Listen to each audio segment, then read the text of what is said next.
From London to New York, from Tokyo to Singapore, from Beijing to Paris, all economic activities have been weakened by the sudden outbreak of COVID-19. This is not only a reminiscence of the Black Death that's sweeping the European continent in the middle of the 14th century, or the plague of 17th century London. It is feared that, like dominoes, COVID-19 will not only slow down the pace of the global economic recovery, but also destroy globalization.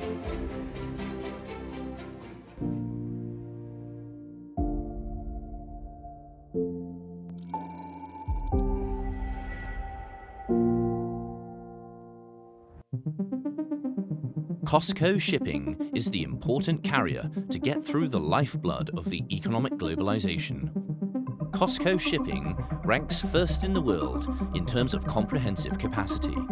How does such an industry giant, which is closely related to the global economic trends, perform in the globe when the COVID-19 is spreading?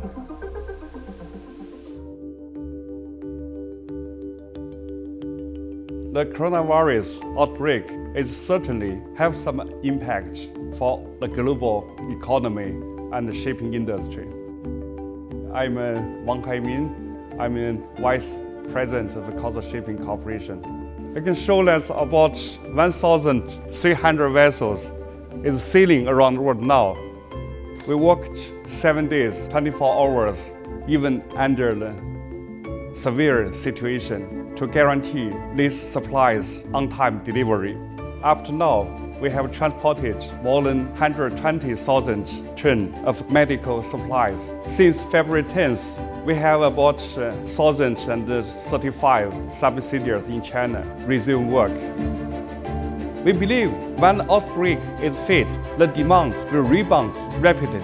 China's importance in the global supply chain and industry will not be undermined. The WHO judges that COVID-19 is not only a super epidemic that spreads across the globe, but also a large infectious epidemic that might be controlled for the first time of human history. David Gossett, a French scholar living in Shanghai, agrees with this view. He also gives a long-term forecast of China's development.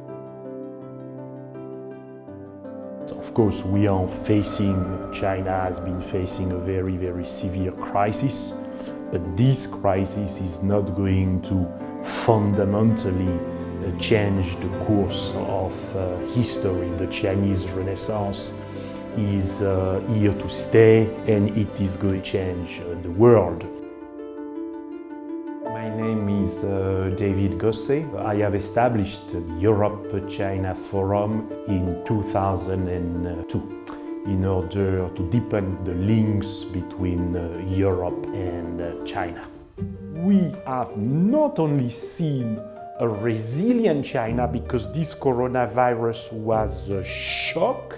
The shock is being absorbed, and by the way, I expect a rapid recovery of the Chinese economy.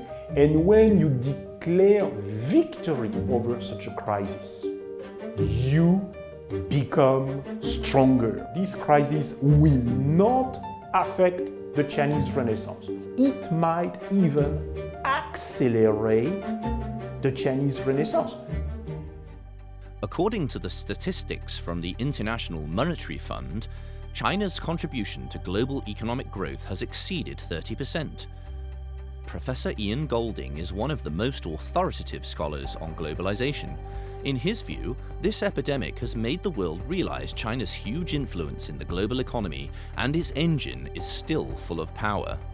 Very different to SARS in 2003, when China was only 3% of the world economy. Today, it's more like 18% of the world economy.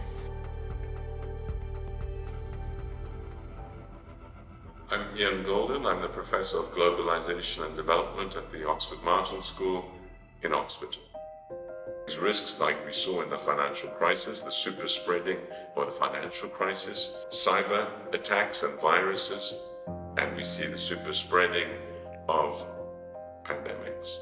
This is a necessary underbelly of globalization, what I call in my book the butterfly defect of globalization. Globalization has been a force for immense progress in the world, including in China. It is the reason why China has grown so quickly over the last 30, 40 years, because it has opened up to the world and become part of the global economic system. What we're seeing now with the coronavirus is a shock to China and to the world. It will slow growth, but this will be a temporary phenomenon. I think we will see recovery, and in fact there might be even some higher level of growth as we catch up with what has not been done during the period where there's been quarantine and disruption to supply chains. So I do not see a disruption to the long-term trend.